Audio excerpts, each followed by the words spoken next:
Good evening student. मैं अंजनी तिवारी आप सबका चाणक्य क्लासेस 9 में हार्दिक स्वागत करता हूं।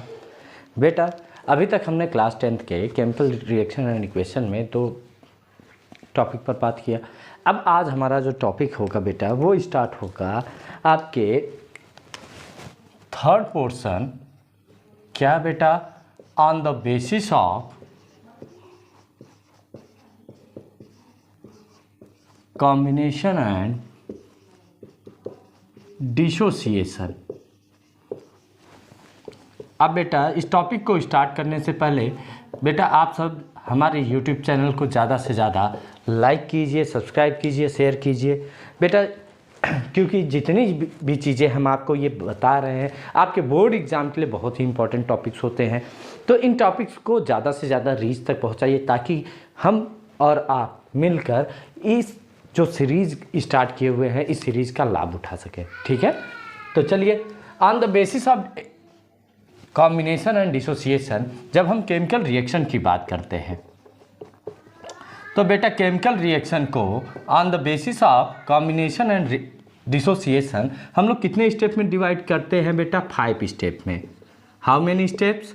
5 स्टेप्स। फर्स्ट जो स्टेप होता है वो आपका क्या होता है? Combination reaction. फर्स्ट स्टेप क्या है? Combination reaction. सेकेंड वन क्या होता है बेटा? आपका डिसोसिएशन रिएक्शन। सेकेंड वन क्या होता है? Dissociation reaction. थर्ड वन क्या होता है बेटा? आपका डिस्प्लेसमेंट रिएक्शन। क्या होता है? Displacement reaction. जब हम बेटा यही फोर्थ वन की बात करते हैं तो जो फोर्थ वन होता है वो आपका क्या होता है? Double displacement. और जब हम बेटा यही बात लास्ट वन के लिए करते हैं तो बेटा लास्ट वन आपका क्या होता है? रेडॉक्स। ठीक है, तो बेटा अब इस टॉपिक को स्टार्ट करते हैं। कहाँ से स्टार्ट करेंगे हम बेटा? कॉम्बिनेशन रिएक्शन से। किस टॉपिक से स्टार्ट करेंगे? Combination reaction. तो बेटा इस एक एक टॉपिक को आपको आसानी से समझना है क्योंकि ये टॉपिक जो है बेटा आपके बोर्ड एग्जाम के लिए बहुत ही इंपॉर्टेंट टॉपिक होते हैं, क्योंकि इन टॉपिक से 101% ये चांस होता है बेटा कि आपके बोर्ड एग्जाम में, चाहे आप यूपी बोर्ड हो, सीबीएसई बोर्ड हो, आईसीएसई बोर्ड हो, किसी भी बोर्ड के स्टूडेंट्स हो, इसमें इस टॉपिक से रिलेटेड क्वेश्चन आने ही आने हैं। ठीक है, तो चलिए let's start about the combination reaction. तो सबसे पहला जो रिएक्शन है यहाँ पे आपको जो समझना है वो क्या, कौन सा समझना है बेटा? Combination reaction. अब बेटा कॉम्बिनेशन रिएक्शन समझने के लिए आपको कई चीज़ें एक साथ समझनी है। जो फर्स्ट रिएक्शन है वो क्या है? Combination reaction. अब बेटा नाम से ही आपको समझ में आ रहा है कॉम्बिनेशन, यानी कॉम्बिनेशन में हम क्या करेंगे? कंबाइन करेंगे। क्या करेंगे बेटा? कंबाइन। इसीलिए बेटा कॉम्बिनेशन रिएक्शन को और अदर नेम हम क्या दे देते हैं? Addition reaction. अदर नेम क्या दे देते हैं? Addition reaction. ये बात क्लियर है? यानी जो जुड़ने की प्रोसेस है, जुड़ने की जो प्रक्रिया है, इस प्रक्रिया के आधार पे ही हम लोग इस रिएक्शन का अदर नेम क्या करते हैं? Addition reaction. अब बेटा इस रिएक्शन में क्या होता है? If two are more than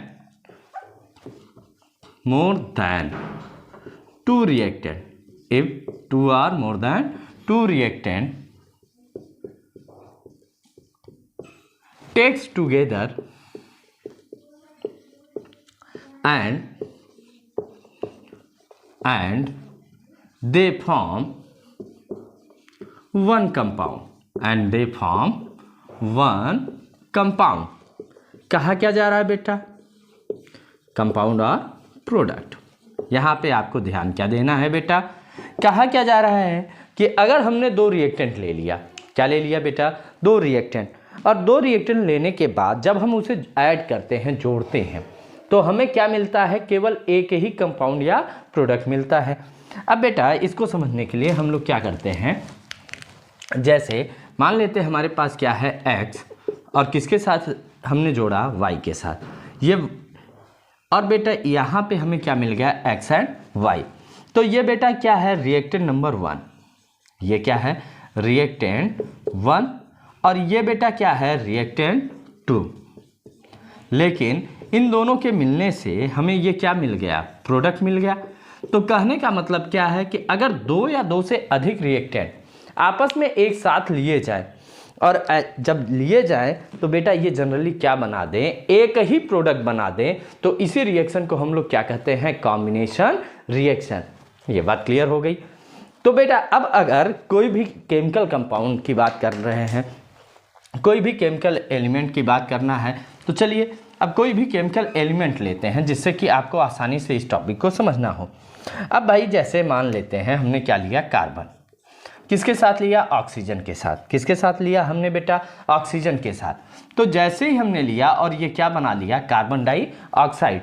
तो यहाँ पर रिएक्टेंट क्या क्या है बेटा, रिएक्टेंट, एक रिएक्टेंट कार्बन और दूसरा रिएक्टेंट हमारा क्या है, ऑक्सीजन। यानी ये रिएक्टेंट नंबर 1 क्या है हमारा, कार्बन, एंड रिएक्टेंट नंबर 2 क्या है, ऑक्सीजन। और जब हम इसके प्रोडक्ट की बात करते हैं तो प्रोडक्ट तो अकेला बना, क्या बना, CO2। यानी प्रोडक्ट केवल एक बन रहा है, रिएक्टेंट हम 2 ले रहे हैं।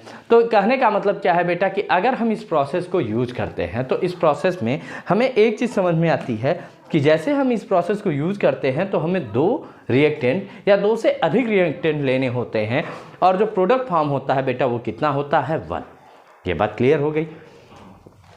अब बेटा इसमें एक चीज़ और आपको और समझना है कि बेटा यहाँ पे रिएक्टेंट के नंबर 2 भी हो सकते हैं, 2 से ज़्यादा भी हो सकते हैं, लेकिन जो प्रोडक्ट बनेगा वो हमेशा कितना बनेगा, सिंगल बनेगा। ये आपको रिमेंबर रखना है, ठीक है। अब बेटा चलते हैं नेक्स्ट टॉपिक की तरफ। अब बेटा अगर इसमें किसी को कोई डाउट हो तो बेटा वो आप कमेंट बॉक्स में ज़रूर कमेंट कीजिए, क्योंकि बेटा आपके कमेंट से ही हमें ये समझ में आता है कि आपको कहाँ प्रॉब्लम हो रही है और हम कहाँ उस प्रॉब्लम को ठीक कर सकते हैं। तो सेकेंड वन क्या होता है बेटा, डिसोसिएशन। Dissociation reaction. अब नाम से ही समझ में आ रहा है कि क्या हो रहा है, डिसोसिएट हो रहा है। क्या हो रहा है बेटा, डिसोसिएट। और डिसोसिएट का मतलब क्या है, ब्रेक डाउन या ब्रेक। अब बेटा जब ब्रेक होगा तो ब्रेक होने का कहने का मतलब क्या है, सब्सट्रैक्ट होना, सब्सट्रैक्ट होना।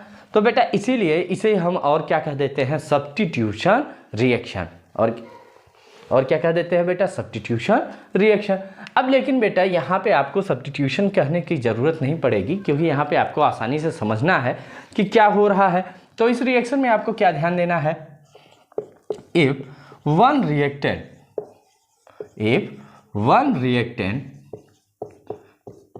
takes place in formation of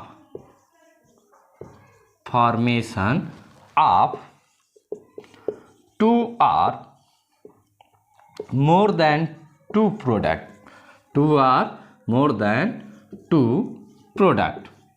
कहा क्या जा रहा है बेटा, कहा यह जा रहा है कि अगर हम एक रिएक्टेंट लें, रिएक्टेंट के नंबर कितने होंगे, 1, और इससे जो प्रोडक्ट बन रहे हैं बेटा वो कितने बन रहे हैं, 2 और मोर देन 2। तो अगर ऐसी स्थिति है तो बेटा हम इसे क्या कहेंगे, डिसोसिएशन रिएक्शन। क्या बोलेंगे बेटा, डिसोसिएशन रिएक्शन। अब इस रिएक्शन को आप कैसे समझेंगे, अब देखो जैसे बेटा मान लो हमारे पास क्या है, कार्बन डाइऑक्साइड, ये डिसोसिएट हुआ और क्या बना दिया, कार्बन प्लस ऑक्सीजन। तो यहाँ पर बेटा रिएक्टेंट कितने थे, रिएक्टेंट के नंबर कितना था, 1। अब ये क्या होगा भाई, प्रोडक्ट होगा, और ये भी क्या होगा आपका प्रोडक्ट। अब बेटा यहाँ पे ये प्रोडक्ट नंबर क्या है, 1, और ये प्रोडक्ट नंबर 2। लेकिन रिएक्टेंट तो हमारे पास क्या थे, 1, लेकिन प्रोडक्ट कितने फॉर्म हो गए, 2। तो अगर ऐसा रिएक्शन हो जिसमें रिएक्टेंट 1 हो लेकिन प्रोडक्ट 2 और मोर देन 2 हो, तो ऐसे रिएक्शन को हम लोग क्या कहते हैं, डिसोसिएशन रिएक्शन। अब बेटा एक चीज़ आपको यहाँ पे बस समझना है, सिंपल सा लॉजिक है, उसमें आपको सिंपल से एक कॉन्सेप्ट को समझना है कि क्या है कॉन्सेप्ट वो ये है बेटा कि जो डिसोसिएशन रिएक्शन है और जो कॉम्बिनेशन रिएक्शन है, इसके बारे में आपको थोड़ा सा इंटरलिंक कंडीशन समझना है।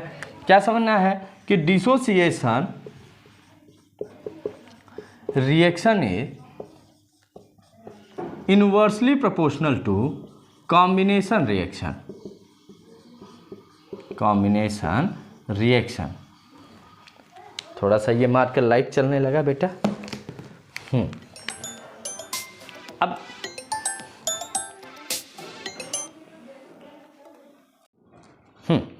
अब बेटा यहाँ पे आपको क्या समझना है कि dissociation reaction is inversely proportional to combination reaction. तो कहने का मतलब क्या है कि जो कॉम्बिनेशन रिएक्शन है और जो डिसोसिएशन रिएक्शन है एक दूसरे के क्या हैं, अपोज। तो बेटा अगर जैसे मान लेते हैं x प्लस वाई, इससे क्या फॉर्म हो रहा है, एक्स वाई। तो बेटा यहाँ से ये दोनों मिलके ये बना रहा है, तो ये कौन सा रिएक्शन है, कॉम्बिनेशन रिएक्शन। कौन सा रिएक्शन है बेटा, कॉम्बिनेशन रिएक्शन।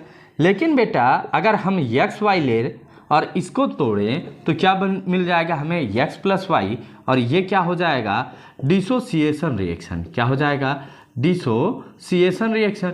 अब बेटा इन दोनों रिएक्शन को अगर एक साथ लिखा जाए, x plus Y equal to X Y, तो इसे ऐसे लिख रहे हैं, तब बेटा यहाँ से आपको डायरेक्शन से समझना होगा कि अगर डायरेक्शन एक्स वाई की तरफ जा रहा है तो यानी ये कौन सा रिएक्शन होगा, कॉम्बिनेशन।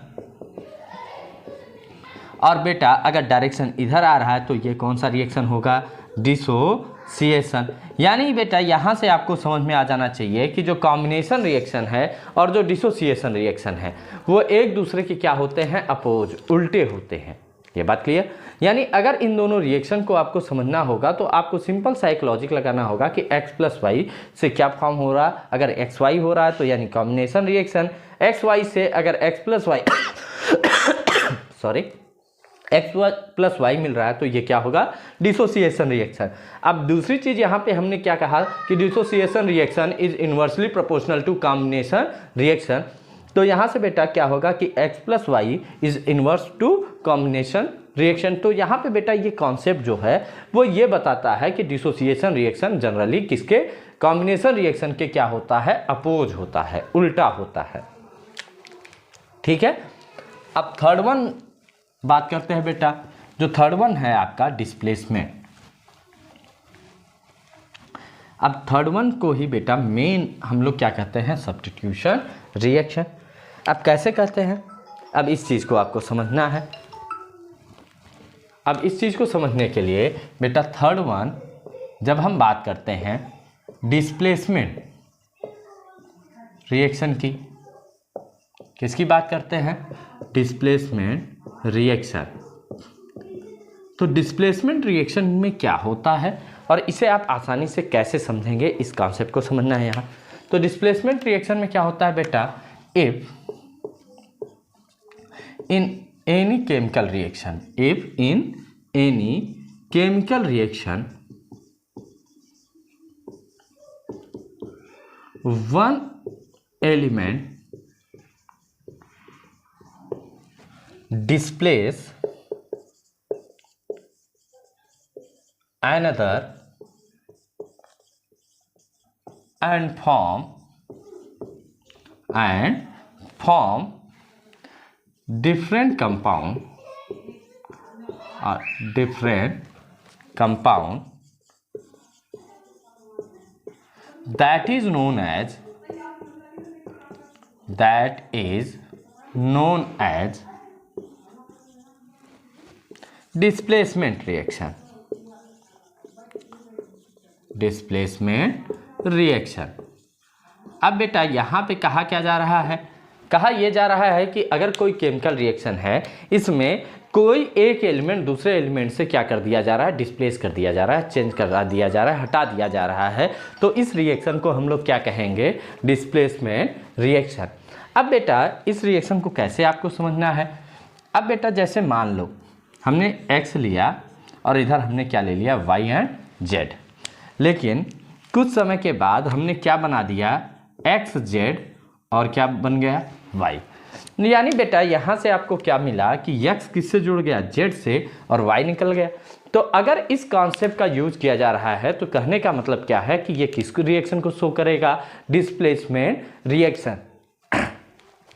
अब जैसे आपने क्रिकेट देखा होगा, क्रिकेट में क्या होता है, आपने क्रिकेट में देखा होगा कि क्रिकेट में जो प्लेयर होते हैं ग्राउंड पे, वो क्या करते हैं कि भाई 11 प्लेयर खेलते हैं, लेकिन अगर किसी प्लेयर को कोई इंजरी हो जाती है तो अनदर प्लेयर आता है और ग्राउंड पे कंप्लीट कर देता है। तो जैसे ये बाहर एक प्लेयर बाहर बैठा हुआ है, 11 प्लेयर गेम में पार्टिसिपेट कर रहे हैं, लेकिन जैसे ही वाई को इंजरी हो गई तो एक्स गेम में इंटर हो गया और वाई कहाँ चला गया, गेम के बाहर। तो अगर ऐसी कंडीशन आ रही है तो यही रिएक्शन क्या कहलाती है, डिस्प्लेसमेंट रिएक्शन। और बेटा ये जो कंडीशन होती है ये क्या होता है, सब्स्टिट्यूट करना। जैसे आपने सुना होगा कि गेम में क्या होते हैं, सब्स्टिट्यूट प्लेयर। ये जो सब्स्टिट्यूट प्लेयर हैं इसी कॉन्सेप्ट को फॉलो करते हैं, सब्स्टिट्यूशन रिएक्शन को। ये बात क्लियर है। अब बेटा जो सब्स्टिट्यूशन रिएक्शन या डिस्प्लेसमेंट रिएक्शन है ये कितने टाइप का होता है, ये आपसे कभी कभी पूछा जाता है। टाइप्स ऑफ डिसोसिएशन रिएक्शन, क्या पूछा जाता है बेटा, टाइप्स ऑफ डिसोसिएशन रिएक्शन। तो यहाँ पे हमें क्या बात करना है बेटा, टाइप्स ऑफ डिस्प्लेसमेंट रिएक्शन की बात हो रही है, टाइप्स ऑफ डिस्प्लेसमेंट रिएक्शन। अब बेटा टाइप्स ऑफ डिस्प्लेसमेंट रिएक्शन में आपको दो टाइप समझना है। एक क्या आपको समझना है बेटा, मेटल डिस्प्लेसमेंट। क्या समझना है, metal displacement. And second one आपको क्या समझना है बेटा, non metal displacement. Non metal displacement. अब कहने का मतलब क्या है बेटा, अगर एक मेटल दूसरे मेटल को डिस्प्लेस करे, यानी सब्स्टिट्यूशन ऑफ मेटल, यहां पे ऐसे लिख सकते हैं बेटा, सब्स्टिट्यूशन ऑफ मेटल।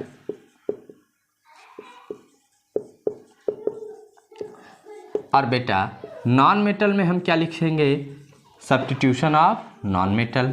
क्या लिखेंगे बेटा, सब्स्टिट्यूशन ऑफ नॉन मेटल। यानी बेटा अगर नॉन मेटल को नॉन मेटल से हटाया जाए और मेटल को मेटल से हटाया जाए, अगर मेटल को मेटल से हटाया जाए तो इसे क्या बोलेंगे, मेटल सब्स्टिट्यूशन। अगर नॉन मेटल को नॉन मेटल से हटाया जाए तो इसे क्या बोलेंगे, नॉन मेटल सब्स्टिट्यूशन।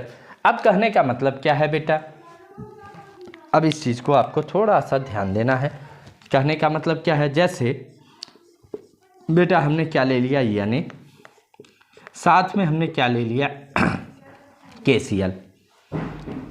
अपोज कर दीजिए, थोड़ा सा K ले लीजिए और यहाँ पे क्या ले लिया हमने, यानी। अब बेटा यहाँ पे मेटल कौन कौन है, ये क्या है बेटा, मेटल, ये क्या है, मेटल, और ये क्या है, नॉन मेटल। हमने कहा मेटल मेटल को डिस्प्लेस कर दे, यानी K किसको डिस्प्लेस कर दिया, Na को, और Cl से जुड़ गया तो ये क्या बना लेगा, KCl प्लस Na। अब बेटा पहले कौन बाहर था, पोटेशियम, अटैच कौन था, सोडियम। बाद में कौन जुड़ गया, सोडियम, बाहर कौन निकल गया, सोडियम। तो यानी बेटा अगर मेटल को मेटल डिस्प्लेस कर दे, मेटल को मेटल चेंज कर दे, तो इस रिएक्शन को हम लोग क्या कहते हैं, मेटल डिस्प्लेसमेंट रिएक्शन। लेकिन जैसे ही हम नॉन मेटल की बात करते हैं तो बेटा नॉन मेटल में हम लोग क्या समझेंगे, जैसे मान लेते हैं हमने लिया NaBr, साथ ही हमने क्या ले लिया बेटा, Cl, साथ ही हमने क्या ले लिया, Cl। उसके बाद बेटा जैसे ही हम इसकी रिएक्शन को करेंगे तो क्या होगा कि यहाँ पर Na के साथ कौन जुड़ जाएगा बेटा, Cl, और कौन बाहर निकल जाएगा, Br। अब यहाँ पे आपको क्या समझना है, Na क्या है आपका मेटल, Br क्या है आपका नॉन मेटल, और Cl भी आपका क्या है, नॉन मेटल। अब बेटा यहाँ पे यानी किससे जुड़ गया, Cl के साथ, यानी नॉन मेटल के साथ, और जो नॉन मेटल दूसरा था वो क्या हो गया, बाहर हो गया। तो अगर ऐसी कंडीशन आ जाए तो इस रिएक्शन को हम लोग क्या बोलते हैं, नॉन मेटल डिस्प्लेसमेंट। क्या बोलते हैं बेटा, नॉन मेटल डिस्प्लेसमेंट। ये बात क्लियर हो गई। यानी अगर आपसे बेटा डिस्प्लेसमेंट रिएक्शन पूछा जाएगा डिस्प्लेसमेंट रिएक्शन में आपसे क्या पूछा जाएगा कि what is displacement reaction, when one element is displaced by another, that is displacement reaction. How many type of displacement reaction, displacement reaction is two type, metal displacement, non-metal displacement. When metal is displaced by another metal, that is metal displacement, whereas non-metal is displaced by non-metal, then that is non-metal displacement. ये बात clear हो गई। अब बेटा जब हम fourth one की बात करते हैं, किसकी बात करते हैं बेटा? Fourth one. जैसे ही हम फोर्थ वन में आते हैं तो फोर्थ वन हमारा क्या है? Double displacement. अब बेटा डबल डिस्प्लेसमेंट में आपको क्या समझना है कि भाई दो एलिमेंट हैं, दो कंपाउंड हैं, एक साथ लिए गए और उसमें क्या हुआ कि दोनों के एलिमेंट आपस में एक्सचेंज हो गए। आपस में एक्सचेंज होने के बाद ये जो भी रिएक्शन प्रोसीड कराएंगे उसे डबल डिस्प्लेसमेंट रिएक्शन कहते हैं। ठीक है, तो फोर्थ वन हमें क्या समझना है बेटा? Double displacement reaction. क्या समझना है बेटा? Double displacement reaction. ठीक है, अब बेटा डबल डिस्प्लेसमेंट रिएक्शन को समझने के लिए आपको सिंपल से लॉजिक के बारे में समझना है। क्या समझना है कि for any reaction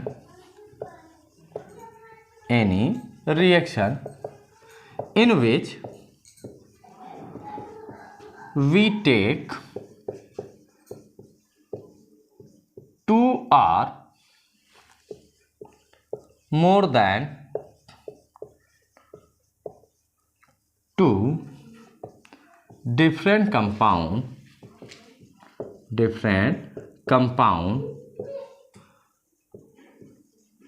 with different element। कहा क्या जा रहा है बेटा कि अगर ऐसा रिएक्शन जिसमें हम डिफरेंट एलिमेंट ले रहे हैं डिफरेंट कंपाउंड के, तभी ये रिएक्शन प्रोसीड कर पाएगा, अदरवाइज ये रिएक्शन प्रोसीड नहीं कर पाएगा। तब हमें कैसे समझना है बेटा? जैसे मान लो हमने क्या ले लिया? कॉपर सल्फेट, साथ ही साथ हमने क्या ले लिया? Zinc oxide. अब बेटा जब हम इसकी बात करते हैं तो कॉपर सल्फेट डिसोसिएट किस में होता है बेटा? Cu2+, और सल्फेट किस में होता है? SO4 2-। और जब इसे हम ब्रेक करते हैं बेटा तो ये क्या बनाता है? Zn2+, और ये क्या बनाता है? O2-। अब बेटा यहाँ से क्या होगा? जो प्लस होगा वो किससे जुड़ेगा? माइनस से, और जो माइनस होगा वो किससे अटैच होगा? प्लस से। तो अब यहाँ पे क्या हुआ? जिंक के साथ क्या आ गया? सल्फेट, और कॉपर के साथ क्या आ गया? ऑक्साइड। तो अब बेटा यहाँ पे आपको क्या समझना है? यहाँ पे क्या लॉजिक था कि भाई कॉपर के साथ क्या था? सल्फेट था। अब जिंक के साथ क्या हो गया? सल्फेट। पहले जिंक के साथ क्या था? ऑक्सीजन। अब कॉपर के साथ क्या हो गया? ऑक्सीजन। अगर ऐसी कंडीशन हो बेटा कि एक मेटल के साथ दूसरा मेटल आपस में क्या कर ले? एक्सचेंज कर ले, कंपाउंड एक्सचेंज हो जाए, तो इसी कंडीशन को हम लोग किस में समझते हैं बेटा? Double displacement reaction. अब इस चीज़ को बेटा लॉजिक से अगर समझना हो तो भाई जैसे मॉडर्न कंडीशन चल रहा है कि भाई दो गर्लफ्रेंड बॉयफ्रेंड है, अब शादियां उनमें अपोज हो गई। एक लड़के की शादी दूसरे के गर्लफ्रेंड से हो गई, दूसरे की शादी दूसरे, अब दोनों फ्रेंड हैं।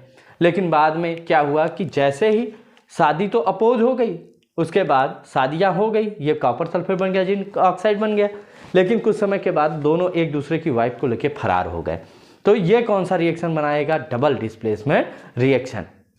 ये बात क्लियर? यानी ये कहने का मतलब क्या है कि यहाँ पे कहने का मतलब ये है बेटा कि एक दूसरे के कंडीशन को अपोज कर लेना और बाद में उस कंडीशन को सेटिस्फाई करना, यही किसमें हम बात करते हैं? डबल डिस्प्लेसमेंट रिएक्शन में।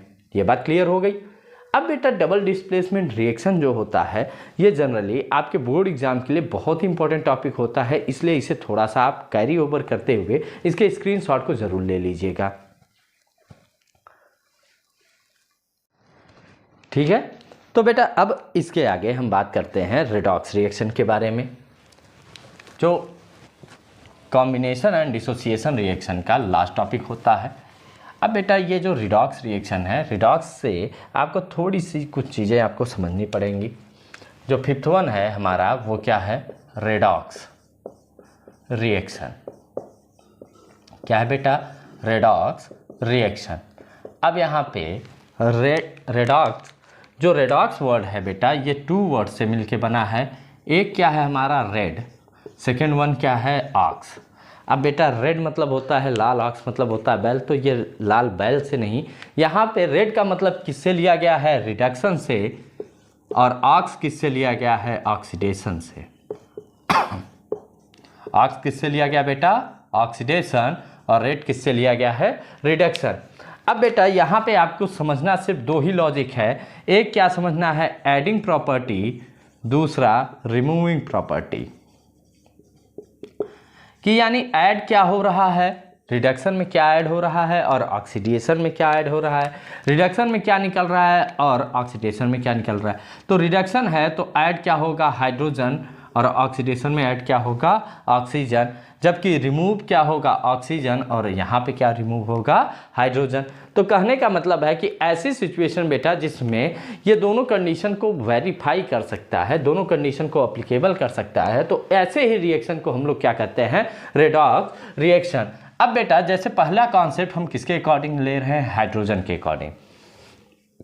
अब बेटा जैसे कार्बन, कार्बन में हमने 2 मोल हाइड्रोजन ऐड किया तो ये क्या बन गया? मीथेन। अब जब बेटा कार्बन के साथ क्या जुड़ा? हाइड्रोजन, तब ये बना, तो ये कौन सा रिएक्शन होगा? रिडक्शन। ये कौन सा रिएक्शन होगा? रिडक्शन। लेकिन जैसे ही हम CH4 मीथेन लेंगे, मीथेन से हम क्या बना देंगे? Carbon and hydrogen. तो बेटा मीथेन से क्या निकल गया? हाइड्रोजन। और हाइड्रोजन का निकलना, रिमूविंग हाइड्रोजन, किसमें है बेटा? ऑक्सीडेशन। तो ये कौन सा रिएक्शन हो गया? ऑक्सीडेशन। कौन सा रिएक्शन हो गया? ऑक्सीडेशन। अब अगर यही कॉन्सेप्ट को एक साथ लिखा जाए, जैसे C+2H2 एंड CH4, तो इसे हम ऐसे एरो बना देंगे। अगर बेटा इधर का एरो जा रहा है तो ये किसे डिनोट करेगा? रिडक्शन को, यानी रेड। और ये किसको डिनोट करेगा? ऑक्सीडेशन यानी ऑक्स। और दोनों को मिला के ये क्या बोला जाएगा? रेडॉक्स। ये बात क्लियर? ये किसके बेसिस पे है बेटा? हाइड्रोजन के बेसिस पे। अब जब हम सेकेंड वन टॉपिक बात करेंगे, वो किसके बेसिस पे होगा? ऑक्सीजन के। किसके बेसिस पे होगा बेटा? ऑक्सीजन। सेकेंड वन क्या है? ऑक्सीजन। अब बेटा ऑक्सीजन के बेसिस पे जब हम बात करेंगे, तो जैसे कार्बन है, कार्बन में ऑक्सीजन ऐड किया तो क्या बनाया? Carbon dioxide. अब ऑक्सीजन ऐड हुआ, ऑक्सीजन का adding of oxygen, that is oxidation. And when we dissociate carbon dioxide into carbon and oxygen, then it is known as reduction. अब बेटा यहाँ पर भी सेम कंडीशन हो रही है कि ऑक्सीजन जुड़ा तो ऑक्सीडेशन, निकला तो रिडक्शन। अब दोनों कॉन्सेप्ट को एक साथ ले लेते हैं, C+O2, इससे क्या बना? CO2, और CO2 से क्या बन गया हमारा? C+O2। तो बेटा यहाँ पे ये कौन सा रिएक्शन होगा? ऑक्सीडेशन। और यहाँ पे ये कौन सा रिएक्शन होगा? रिडक्शन। अब दोनों रिएक्शन एक साथ हो रहा है तो इसे क्या कहेंगे? रेडॉक्स। ठीक है। तो बेटा अब आज अभी तक हमने आपसे on the basis of combination and dissociation reaction के बारे में बात किया, जिसमें हमने आपसे बेटा 5 स्टेप्स के बारे में बात किया, 5 टाइप ऑफ द रिएक्शंस के बारे में बात किया, जिसमें हमने आपसे combination reaction, dissociation reaction, displacement, double displacement and redox. हमने कॉम्बिनेशन में क्या बात किया कि अगर बेटा 2 या 2 से अधिक जो रिएक्टेंट हैं उन्हें हम ऐड कर दें तो हमें क्या मिले? 1 प्रोडक्ट, तो वो क्या है? Combination reaction. अगर बेटा एक रिएक्टेंट से हमें 2 या 2 से अधिक प्रोडक्ट मिल जाए, 2 और more than 2 product, then that is known as dissociation reaction. बेटा हमने डिस्प्लेसमेंट में क्या बात किया? When one element is displaced another element और another compound, that is known as displacement reaction. How many type of displacement reaction? 2 type: metal displacement, non-metal displacement. If metal displaces metal, then that is known as metal displacement. When non-metal is displaced by non-metal, then it is known as non-metal displacement reaction. And बेटा fourth one हमने क्या बात किया? Double displacement. Double displacement में हमने क्या बात किया कि डबल डिस्प्लेसमेंट रिएक्शन क्या था कि that reaction in which 1, 2 or more than 2 compound is added, and so that's why they interchange their element. अब बेटा इसमें हमने आपसे कहा था कि 2 या 2 से अधिक कंपाउंड ले लेना है, रिएक्टेंट ले लेना है और उसके एलिमेंट आपस में एक्सचेंज हो जाए। लेकिन बेटा यहाँ पे मैंने एक चीज़ बताया था कि एलिमेंट सेम नहीं होने चाहिए। एलिमेंट क्या नहीं होने चाहिए? सेम। अगर बेटा एलिमेंट सेम हो गया तो बेटा ये जनरली आपके रिएक्शन को प्रोसीड नहीं करा सकता। और लास्ट वन हमने बेटा क्या बात किया? Redox reaction. रिडॉक्स में रेडॉक्स का फुल फॉर्म क्या होता है? Red and ox. Red word किससे लिया गया है, रिडक्शन से। ऑक्स किससे लिया गया है, ऑक्सीडेशन। अब यहाँ पे आपको दो नेचर देखना होता है, एडिंग एंड रिमूविंग। अगर बेटा हाइड्रोजन ऐड हो रहा है तो रिडक्शन, अगर ऑक्सीजन ऐड हो रहा है तो ऑक्सीडेशन, अगर ऑक्सीजन निकल रहा है तो रिडक्शन, हाइड्रोजन निकल रहा है तो ऑक्सीडेशन। अब इसके कॉन्सेप्ट पे हमने दो एग्जाम्पल आपको दिए, ठीक है। तो बेटा अब आज के वीडियो के लिए बस इतना ही। अब आपसे मुलाकात करेंगे नेक्स्ट वीडियो में। तब तक के लिए बेटा आप सबसे एक निवेदन है कि आप सब हमारे यूट्यूब चैनल को ज़्यादा से ज़्यादा लाइक कीजिए, सब्सक्राइब कीजिए, शेयर कीजिए। तब तक के लिए जय हिंद, जय भारत।